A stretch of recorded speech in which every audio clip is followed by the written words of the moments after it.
আপনার প্রোগ্রেস থেমে গেছে? সমস্যা ট্রেনিং না, কমফোর্ট।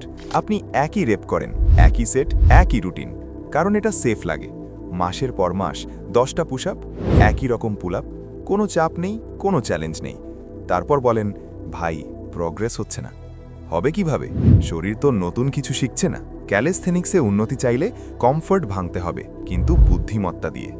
1. প্রতি সপ্তাহে ছোট প্রগ্রেশন যোগ করুন, একটা রেপ বেশি অথবা কঠিন ভ্যারিয়েশন। 2. টেম্পো কন্ট্রোল করুন, ধীরে নামুন, পজ ধরে রাখুন। 3. দুর্বল জায়গায় কাজ করুন, কোর দুর্বল, আগে সেটা শক্ত করুন। 4. সীমা চ্যালেঞ্জ করুন, ইগো না। গ্রোথ হয় টেনশনে, আরামে জন্মায় স্থবিরতা। মনে রাখবেন, ক্যালেস্থেনিক্স শুধু মুভমেন্ট না, এটা প্রগ্রেসিভ স্ট্রেসের বিজ্ঞান। আজ একটু অস্বস্তি নিন, আগামীকাল শক্তি পাবেন। স্ট্রাকচার্ড ক্যালেস্থেনিক্স সিস্টেম শিখতে ভেক্টর ফিট ফলো করুন।